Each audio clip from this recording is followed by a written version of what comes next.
আমি যে ভাবি থাকো কেলেনো ঘৰখনত ইমান অসূয়া অপায় অমংগল হৈ থাকে উত্তৰটো উলিয়াব নোৱাৰো তাৰ উত্তৰটো ভাগৱতে আমাক দিছে যে নাৰায়ণ স্মৰণেহে পৰম মংগল এহি মানে জীৱনৰ জন্মৰ সামফল এটি জীৱৰ জন্মৰ সফলতা হ'ল গোবিন্দ মহাপ্ৰভুৰ নামত শৰণ গ্ৰহণ কৰা এতিয়া শৰণ গ্ৰহণ কৰি আমি নিয়মটো পালন কৰো নাই আজি বিপুল বাপজনে আজি কি কৰিছে গুৰু এখন ভাগি প্ৰতিষ্ঠা কৰিলে কালি দিনটোত আৰু গুৰু এখন ভাগি প্ৰতিষ্ঠা কৰি আজি দিনটোত পুনৰ ভকতৰ সংগত কৃষ্ণ নাম এতিয়া গুৰু এখন ভাগি প্ৰতিষ্ঠা কৰি পুৱা গধূলি তেৰাই সদায় গুৰু এখনৰ সন্মুখত সেৱা কৰিব শৰণ গ্ৰহণ কৰিব সদায় শৰণাপন্ন হ'ব প্ৰভু ৰাতিপুৱা উঠিলো তুমি চকুকেইটা মেলাই দিয়াৰ বাবেহে মই থিয় হ'ব পাৰিলো গতিকে প্ৰভু তোমাৰ নামত গা পা ধুই যেতিয়া সেৱা কৰিব বিতুল বাপে ক'ব ঈশ্বৰৰ চৰণত সেৱা ভাগি অৰ্পণ কৰিব যে আজি এই দিনটো মই কৰ্মলৈ ওলাই যাম কোনোবা দোকানী দোকানলৈ যাব কোনোবা খেতিয়ক পথাৰত হাল বাবলৈ যাব কোনোবা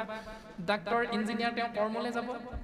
কৰ্মলৈ যোৱাৰ প্ৰাক মুহূৰ্তত ভগৱন্তৰ চৰণত সেৱা ভাগি অৰ্পণ কৰিব প্ৰভু তুমি সাৰ পাই দিয়াৰ কাৰণেহে বিচনাৰ পৰা নামিব পাৰিলো প্ৰভু সন্ধিয়া ঘূৰি আহি তোমাক আকৌ সেৱা কৰিম সেইখিনি সময়লৈকে যেন প্ৰভু তুমি মোক কৃপা কৰা লগতে আমাৰ পৰিয়ালটোৰ সন্তান কেইটি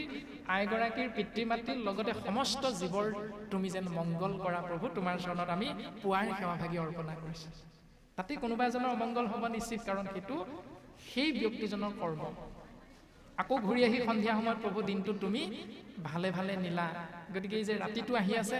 এই ৰাতিটোৰ বাবেও যাতে বিচনাত পৰাৰ লগে লগে আমাৰ টোপনি আহিব টোপনিয়ে মৰণে সমান বুলি কৈছে ৰাতিপুৱা যেন তুমি আকৌ মোক কৃপা কৰিলেহে সাৰ পাওঁ প্ৰভু সেই কৃপা যেন তুমি কৰিবা আকৌ সন্ধিয়া সময়ত সেৱা